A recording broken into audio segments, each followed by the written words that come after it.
Salut les passionnés, j'espère que vous allez bien et aujourd'hui on va s'attaquer à la phase psychique.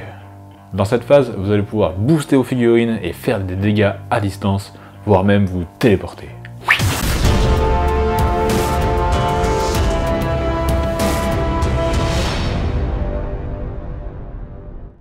Alors, juste après avoir bougé, vient la phase psychique. C'est dans cette phase que vous allez pouvoir faire des pouvoirs, manipuler le temps ou encore envoyer des éclairs. Effets spéciaux.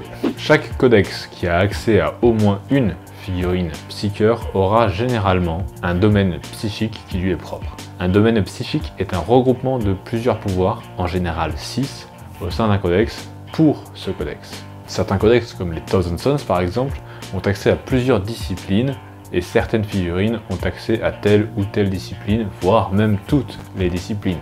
Ici par exemple, Ahriman connaît le pouvoir psychique châtiment, plus 3 autres, soit dans la discipline du changement, soit dans la discipline d'Arc Hereticus, mais ne peut pas prendre de pouvoir de la discipline de Tzeentch. Le pouvoir psychique châtiment évoqué précédemment est disponible dans le livre de règles car il est presque disponible pour tous les psycheurs.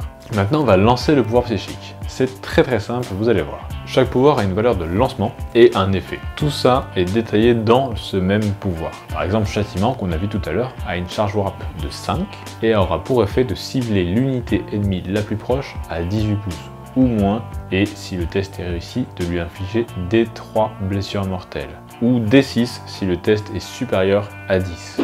Pour faire un test psychique, c'est très simple, vous prenez 2 dés, vous les lancez, vous additionnez le résultat, cela vous donnera votre valeur de test psychique. Si cette valeur est égale ou supérieure à la valeur requise par le sort, il passe. Si elle est inférieure, c'est raté. À ce moment, si vous avez réussi à passer votre sort, si votre adversaire a une figurine psycheur à 24 pouces ou moins de votre psycheur qui vient de lancer le sort, il peut décider ou non de tenter d'abjurer le sorcier.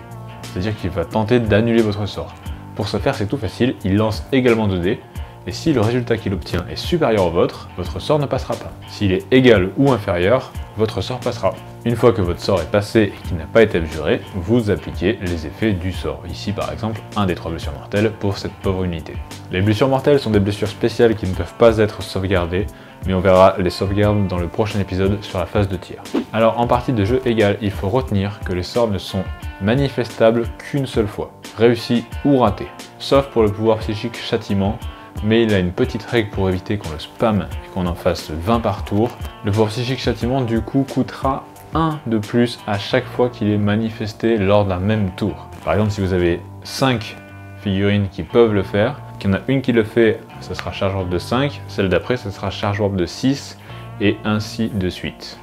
Et donc les pouvoirs ne sont pas spammables, c'est-à-dire que si vous avez fait par exemple manipulation temporelle une fois que vous l'avez raté, vous ne pouvez pas le refaire avec un autre psycheur. Si vous l'avez fait et que vous avez réussi, c'est pareil. Il nous reste à aborder un dernier point par rapport à la phase psychique qui s'appelle les périls du warp. Et oui, il peut être très dangereux pour les psycheurs de manipuler des pouvoirs hors du commun tels que ceux-ci. Et pour représenter ça, nous avons la règle des périls du warp. Les périls du warp sont simples. À chaque fois que vous faites un double 1 ou un double 6 pour manifester un pouvoir, vous subissez les périls du warp. Les périls du warp font subir D3 blessures mortelles au psycheur qui a subi les périls.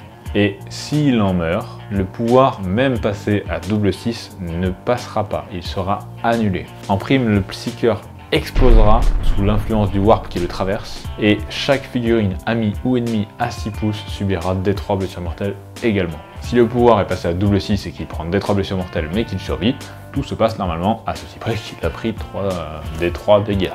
Sur le site de Warhammer Community, dans la section FAQ en haut à droite, il y a souvent des mises à jour pour les codex. Pensez à aller vérifier les mises à jour de votre codex pour vos pouvoirs, car des fois ils sortent dans le codex bien trop fort et sont nerfés ou réajustés juste après. Par exemple, le pouvoir psychique manipulation temporelle, qui permet de rebouger comme en phase de mouvement, a été nerfé dans le sens où on ne peut plus le faire sur une unité qui arriverait en jeu à ce tour. Par exemple, des Terminators qui font une FEP à 9 de l'ennemi, s'ils pouvaient rebouger de 5 pouces et faire une charge à 4, c'était un peu trop fort. Et voilà, c'est tout pour la phase de psychique. J'espère que cette vidéo vous aura plu, j'espère que vous aurez appris quelque chose. Si c'est le cas, n'hésitez pas à lâcher un petit pouce bleu, à commenter la vidéo si vous avez des questions ou pas, j'y répondrai avec plaisir, à vous abonner et surtout à partager la vidéo, c'est le plus important pour la chaîne. Merci beaucoup. Et avant de nous quitter, il est temps de regarder vos photos. Et aujourd'hui, c'est Pêche Force qui nous partage ses photos. J'adore l'invasion Kroot, surtout dans le Charto, c'est super bien. Le diorama rend vraiment vachement bien. La petite scénette des Kroot qui porte le trône, vraiment c'est super sympathique. Et le Crimson Fist sur son socle scénique est vraiment cool. Très bon choix de couleurs et très bon contraste, surtout sur le bleu. Si vous aussi vous voulez passer, envoyez jusqu'à 3 photos à l'adresse mail suivante, disponible en description. J'ai besoin de toi dans mon armée de peinture. Pour la guerre! Et en attendant la suite, je vous dis bon jeu, bonne peinture. Ciao.